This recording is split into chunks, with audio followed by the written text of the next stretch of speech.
오늘 예배 가운데 나오신 우리 성도님들, 하나님 주시는 말씀 가운데 큰 은혜 있으시기 바랍니다. 우리 교회 천기호 장로님께서 가끔 이제 책을 한두 권씩 사주시는데, 얼마 전에 그 시집 한 권을 선물로 주셨어요. 이제 출판사 문학동네라는 데에서 이제 그 시인선 이제 100호 기념으로 이제 티저 시집을 한 건 냈는데, 미리 이제 맛보는 시집이죠. 근데 그 시 읽다 보니까 참 마음에 닿는 시들이 참 많았어요.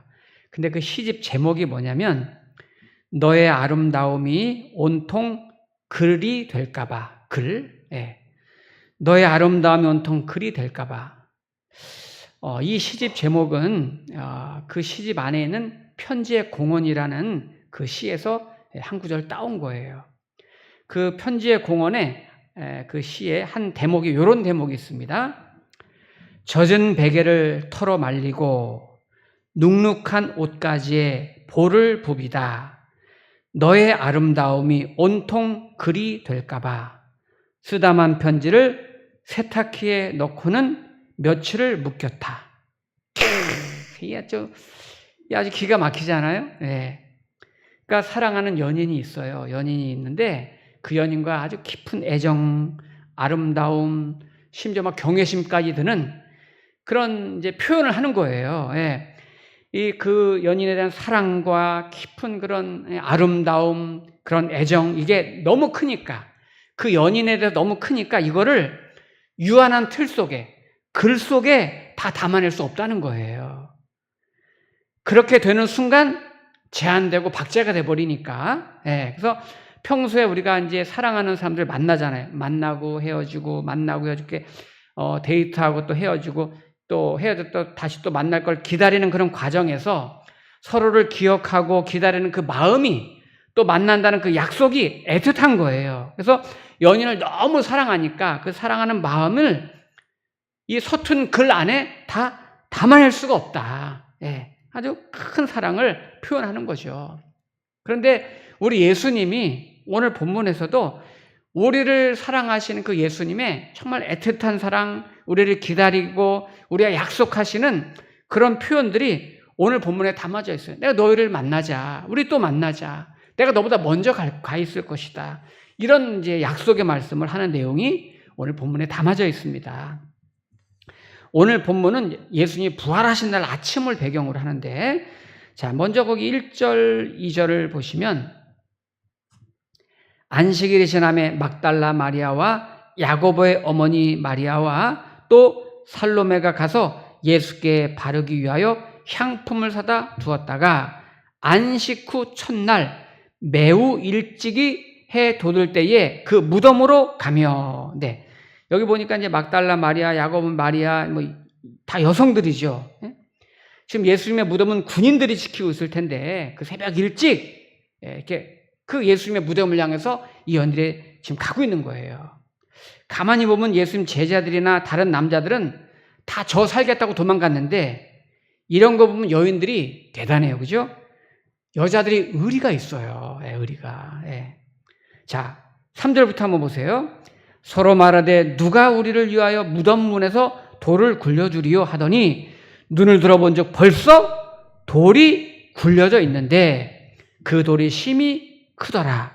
무덤에 들어가서 흰 옷을 입은 한 청년이 우편에 앉은 것을 보고 놀라매. 이 청년은 천사예요. 천사. 같은 본문이 천사로 되어 있죠. 마가복음, 마태복음이나 누가복음에는. 근데 이제 이 여인들에게는 청년처럼 보인 거죠. 근데 그 청년이 뭐라고 합니까? 6절에 보니까 청년이 이르되 놀라지 말라. 너희가 십자가에 못 박히신 나사렛 예수를 찾는구나. 그가 살아나셨고 여기 계시지 아니하니라. 보라, 그를 두었던 곳이니라. 자, 그 다음에 7절이 중요한데요. 7절에 이렇게 말합니다. 가서 그의 제자들과 베드로에게 이르기를 예수께서 너희보다 먼저 갈릴리로 가시나니 전에 너희에게 말씀하신 대로 너희가 거기서 배우리라 하라 하는지라. 지금 찾아온 여인들에게 청년으로 보이는 천사가 말하는 거예요. 예수님이 너희보다 먼저 갈릴리로 가실 것이다. 그리고 거기서 너희를 보리라. 그 제자들을 보리라. 이렇게 말씀하셨어요. 그러면 실제로 성경에 보면은 그 갈릴리에서 예수님이 내가 먼저 가리라. 거기서 제자들을 보리라 했는데 실제 성경에서는 예수님이 먼저 간 게 아니라 제자들이 먼저 가 있었어요. 그리고 예수님이 나중에 가서 제자들을 만납니다. 네. 한번 우리 그 장면을 가볼까요? 자, 요한복음 21장을 가보세요. 요한복음. 여기 그냥 덮으셔도 됩니다. 요한복음 21장에서 또 제가 말씀을 볼게요. 그냥 여기 덮으시고 요한복음 21장을 가보세요. 예수님이 부활하신 다음에 가장 먼저 찾아간 곳이 이제 21장 1절인데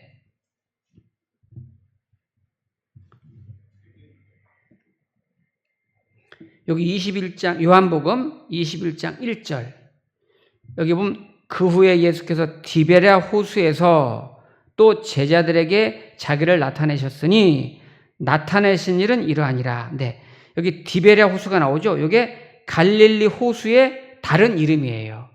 갈릴리 호수예요. 디베랴 호수가 갈릴리 호수의 한쪽 편 이름을 디베라라고 불러요.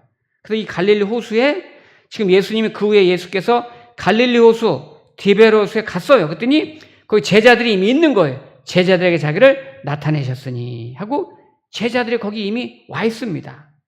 그러면 왜 예수님은 내가 먼저 갈릴리로 가리라 하셨을까요? 이 말은 시간적인 공간적인 의미가 아닌 거예요. 그러면 그 의미를 지금부터 우리가 생각해 볼 텐데 예수님의 생애 속에서 성경 속에서 갈릴리라는 그 지역이 동네가 어떤 의미길래 예수님은 내가 먼저 갈릴리로 가리라 이렇게 말씀하셨을까? 여러분 우리 양천구가 있잖아요. 양천구 안에는 우리 목동, 신정동, 신월동 이렇게 있어요. 그죠? 양천구 안에. 그런 것처럼 이 당시에 갈릴리라는 넓은 지역 안에는 나사렛, 가버나움, 벳세다 이런 지역이 있어요. 예. 여러분 나사렛은 아시는 대로 저 시골 촌동네 예수님이 자란 곳이잖아요. 어린 시절. 그런데 대체적으로 여기 나사렛, 가버나움, 벳세다 이 갈릴리 지역 안에 속해 있는 동네들인데 성경에서는 이방의 갈릴리라고 불러요. 왜냐하면 이방 민족들이 거기 혼혈돼서 많이 살았고 어둠의 땅, 절망의 땅, 가난과 멸시와 저주와 슬픔이 서려 있었던 그런 땅. 심지어 마태복음 4장 15절에서는 흑암의 땅, 사망의 땅, 그늘의 땅으로 이렇게 묘사를 하고 있어요. 그래서 갈릴리는 사람들의 인식 속에 저 저주스러운 땅. 거기서 예수님도 또 태어나셨잖아요. 이렇게 인식을 하고 있단 말이에요. 그래서 오늘 예수님이 제자들에게 부활한 후에 내가 너희보다 먼저 갈릴리로 가리라. 거기서 만나자. 이렇게 말씀하신 의미는 시간적인 공간적인 의미로 내가 너희보다 먼저 가 있겠다. 이런 의미가 아니라 갈릴리 지역과 같은 그런 죽음을 내가 먼저 맞이할 거라는 거예요.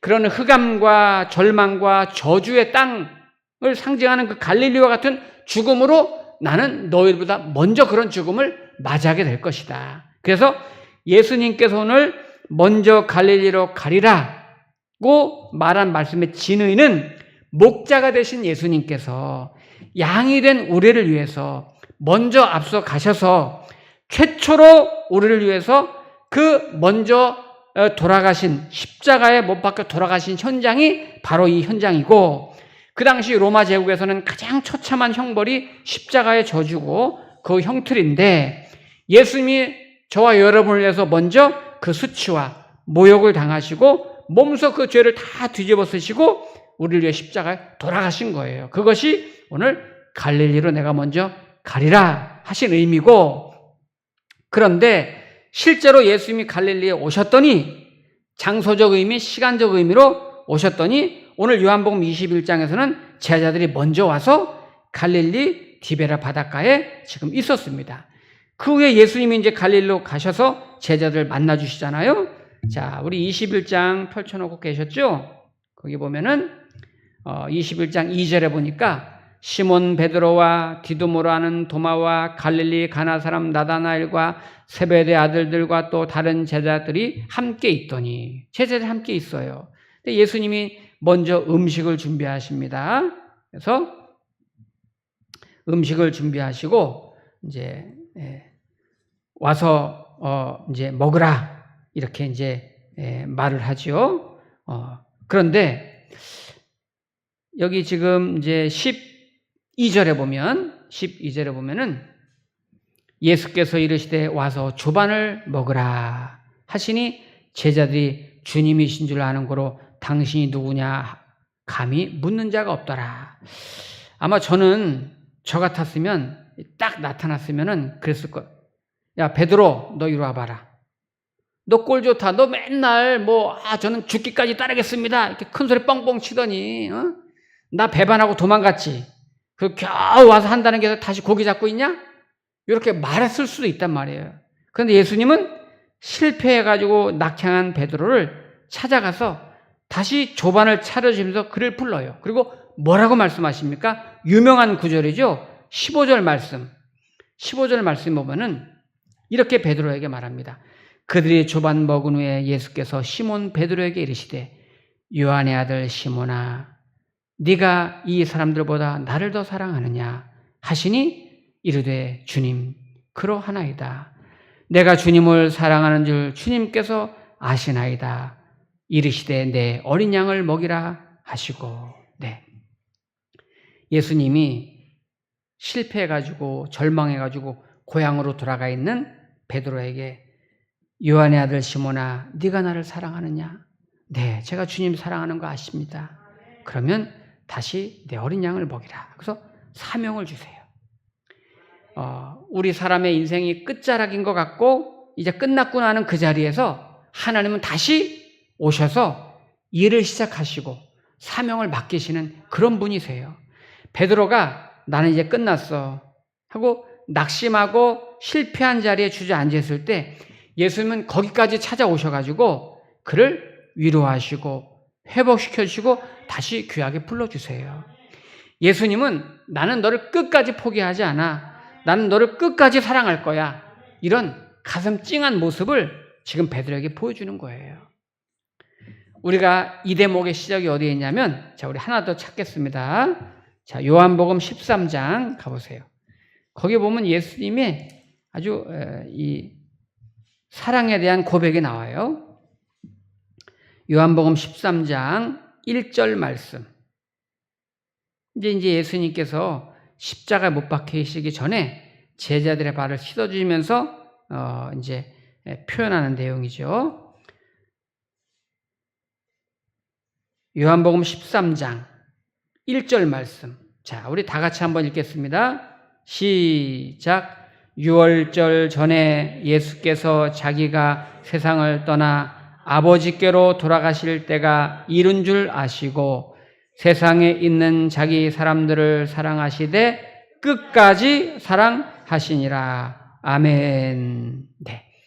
예수님이 한 번 택하신 저와 여러분들, 주님의 자녀들을 사랑하시는데 끝까지 사랑하시니라. 여기 끝까지 사랑한다는 것은 단순히 내가 맡은 양떼되니까 내가 의무적으로 내가 책임져 준다 이런 의미가 아닙니다. 끝까지 사랑하신다는 의미는 하나님의 본질인 사랑이신데 그 본질적인 끊어낼 수 없는 그런 새겨진 사랑, 정말 가슴 저면은 하나님의 사랑, 그 사랑으로 우리를 사랑하신다는 거예요. 내가 택한 너의 인생에 대한 계획이 있는데 너의 인생이 계획이 그려지고 그 계획이 완성되는 그날까지, 그 그림이 모두가 이루어지는 그날까지 나는 결코 너를 놓지 않을 거야. 이런 사랑이 끝까지 사랑하신다는 거예요. 그러니까 이 말은 아예 우리는 운명적으로 하나님의 자녀가 된 사람은 망할 수가 없다. 이런 선언을 하시는 거예요. 그런데 때로는 하나님께서 저와 여러분에 대한 계획을 가지고 계시고 그림을 완성하기 위해서 지금 이끌어 가시는 중에 때로는 저와 여러분에게 있는 세상적인 것을 뺏어갈 때가 있고 거두어 가실 때가 있고 우리를 갖다가 때로는 흔들릴 때가 있어요. 저는 목회하면서 그런 분들을 종종 뵀어요. 이상하게 어떤 분들은 우리가 이제 신앙생활 할 때 참 저분 신앙생활 참 잘하신다. 누구보다 열심히 신실하게 믿음생활 잘하는데 오히려 그분이 어려움을 당하고 그분이 움켜쥐는 것을 한순간에 빼앗아가기도 할 때가 있단 말이에요.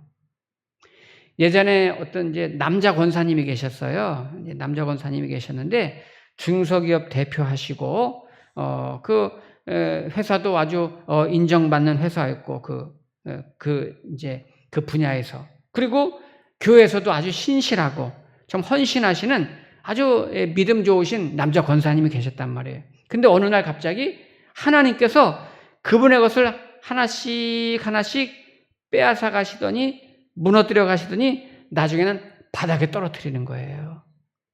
아예 못 일어날 만큼, 아예 땅에 묻어버릴 것만 같은 그런 폭삭 주저앉게 하셨어요.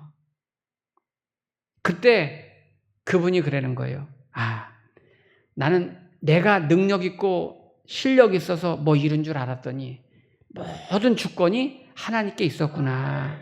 내가 움켜쥐고 애쓴다고 되는 게 아니구나. 그걸 절절히 깨달았다는 거예요. 그런데 저는 그 권사님을 통해서 우리 교회가, 우리 주변 사람들이 그 권사님을 통해서 드러내고자 하는 메시지가 있는 걸 제가 깨달았어요. 이 사람 봐라. 이 사람이 그동안 하나님을 그렇게 꽉 붙들고 있었던 거는 돈 때문이 아니었고 명예 때문이 아니었고 권세 때문이 아니었다. 이걸 알게 하시는 거예요. 이후에 그분이 서서히 일어나게 되셨는데요. 이분이 명예가 있어서 돈이 있어서 권세가 있어서가 아니라 그걸 전부 빼앗겼는데도 오직 믿음 하나 꿈쩍하지 않고 무너지지 않더란 말이에요. 저분을 지탱하고 있었던 거는 그 힘이 뭐냐? 그거는 하나님을 향한 믿음과 사랑이었구나. 저분이 저렇게 끝끝내 지탱하고 있었던 것은 돈이 아니었구나 하는 것들을 주변 사람들에게 깨닫게 하고 알게 하더라고요. 은혜가 되더라고요, 은혜가. 저와 여러분들은요, 우리가 많이 가졌는가, 많이 못 가졌는가, 내가 지금 잘 나가고 있나, 잘 못 나가고 있나, 이것이 우리의 기준선이 되면 안 돼요. 그죠? 내가 물질이나 돈이나 명예를 빼앗기든지 아니면 역설적으로 막 부어주셔가지고 많이 가지고 있든지 어떤 상황에서도 아무 그런 거 상관없이 주님을 꽉 붙들고 있는 그런 믿음을 보여주시기 바랍니다. 그 진짜 믿음이지요. 이게 바로 참된 성도의 영성이고 정말 성도의 매력인 거예요. 그런 거에 휘둘리지 않는 거죠. 여기 어른들 계신데 저도 이제 나이가 조금씩 먹어가잖아요. 그러다 보니까 느끼는 게 있어요.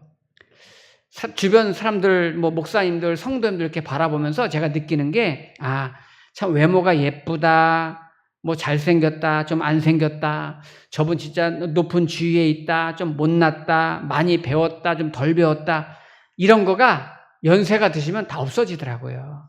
네. 거기서 거기에요, 다. 그렇죠? 네. 70, 80 되신 분들 보세요. 다 거기서 거기란 말이에요. 네. 그런데 딱 하나 달라 보이는 게 있어요. 많이 배우든 못 배우든 돈이 있든 없든 그런 거 상관없이 연세가 드시면서 그런 건 눈에 별로 띄지 않아요. 근데 딱 눈에 보이는 게 있어요. 그 사람만이 가지고 있는 매력이 있어요. 그 사람만이 가지고 있는 품격이 있는 사람이 있더라고요. 네. 뭔가 주변 사람들로 하여금 마음을 싹 사로잡는 그 사람만의 매력이 보이는 사람이 있어요.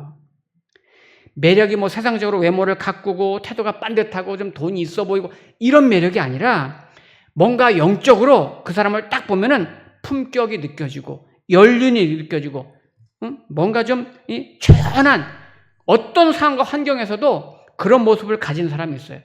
그냥 그분이 말 한마디 해도 그냥 정제된 언어가 나오고 뭔가 표정만 봐도 그냥 대화하다가 툭 던지는 말이에요. 그런데 그 말이 자연스럽게 나오는 말인데 뭔가 좀 공감이 있고 깊은 샘물에서 막 떠올리는 물 같고 뭔가 좀 연륜이 있고 그분한테 보이는 표정과 태도에서 하나님의 표정이 막 느껴지고 영적인 섬광이 휙휙 지나가는 거예요. 그래서 막 아우라가 있고 막 빛이 막 나는 거죠. 그런 분들이 있어요. 왠지 향기 나는 사람 있잖아요. 주변에 보면은. 그러니까 중국의 뭐 무술 권법으로 말하면 내공이 있는 사람, 내공. 아, 참 저분은 왠지 모르게 좀, 그죠? 그렇게 느껴지는 분들이 있어요. 여러분, 연세가 들어가면서 그런 분들로 이렇게 매력 있는 사람으로 이렇게 사람이 성장해야 되는 거거든요. 평소에 하나님과 깊은 관계에 있고 어떤 상황에서도 어떤 환경에서도 믿음이 흔들리지 않는 분들 있잖아요. 늘 복 있는 사람은 주야로 하나님 말씀 묵상하는 자로다, 이런 분들. 그런데 맨날 그냥 돈 묵상하면서 사는 사람은 돈이 막 붙어가지고 막 얼굴에 보면 막 돈독이 오른 분들이 있어요. 아유, 그런 분들 되지 마시고, 여러분, 우리 생각에는, 제 생각에는 예수님이 부활하셨잖아요. 부활하셨으면 지금 오늘 여기서는 갈릴리로 갔잖아요. 제자들을 만나러 갔잖아요. 근데 보통은 예수님 부활하셨으면 저 같으면은 저 십자가 현장 로마 군인한테 갔을 것 같아요. 가서 니들 일로 와봐. 너 나 못 박았지? 이리 와봐. 넌 죽었어 이제. 넌 한 방이면 끝나. 이렇게 뭐 복수라도 하시고, 그럼 우리 기독교, 야, 예수님 멋있어. 역시 우리 기독교 예수님 짱이야. 근데 예수님은 그런 거 관심 없어요. 복수하는 거 관심 없어요, 예수님은. 예수님이 가장 먼저 가신 곳은 자기를 따르던 제자들에게 찾아가서 그를 다시 먹여주시고 위로하시고 회복시켜 주십니다. 그를 다시 일으켜 주시는 사역을 하세요. 몇 년 전에 그 텔레비전에서 그 광고인가 거기 보니까 어떤 배우가 의리 막 이런 사람이 있던데, 예수님이 의리가 있어요. 예수님이 정말 의리가 있어요. 예수님은 자신의 모든 걸 다 내어주시면서 또 우리를 찾아오시고 또 찾아오셔서 회복시켜 주시고 끝까지 사랑하시는 분이에요. 끝까지. 여러분, 세상에 저 뒷골목에서 보스 노릇하는 사람 있잖아요. 누가 진짜 보스인 줄 아세요? 힘센 사람이 보스가 아니에요. 자기를 따르는 사람을 책임져 준 사람이 진짜 보스예요. 하나님께서 저와 여러분을 자녀 삼으셨습니다. 그리고 우리를 사랑하시되 끝까지 사랑하십니다. 여러분 꼭 기억하세요. 저와 여러분에게 닥치는 고난이 있고 시련이 있고 어떤 문제가 있고 힘든 일이 있을지라도 하나님이 우리를 죽이시려고 그런 일이 있는 게 아니고 더 살리시려고 그런 일이 있다는 것을 기억하시기 바랍니다. 우리를 막 수치를 주고 망신을 주고 우리를 버리려고 우리에게 그런 문제와 고난과 위기가 오는 것이 아니고 그 일을 통해서, 그 문제를 통해서 우리를 연단하시고 다듬어 가시고 강건하게 하시고 더 귀한 사람으로 축복해 주시려고 그런 일이 있는 것을 기억하시기 바랍니다.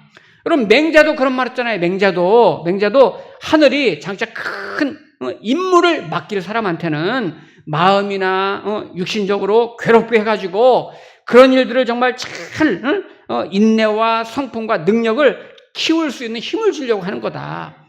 맹자도 그런 말 했어요. 맹자도. 우리 구약 성경에 나오는 요셉을 보세요. 요셉은 정말 가만히 있다가 억울하게 애굽 나라로 팔려가 버립니다. 또 거기서도 성실하게 충성을 다했지만 억울하게 감옥으로 붙들려 갔습니다. 얼마나 억울해요. 정말 인생의 밑바닥까지 가버렸어요. 감옥에 갇혀버렸어요. 그의 인생에 그런 일이 있을 거라 상상도 못했어요. 그런데 그 인생에서 그 감옥이 있었기 때문에 오히려 상상할 수 없는 높은 지위까지 오를 수 있는 계기가 된 거잖아요. 고난이 축복이 된 거죠. 하나님의 원칙이 있습니다.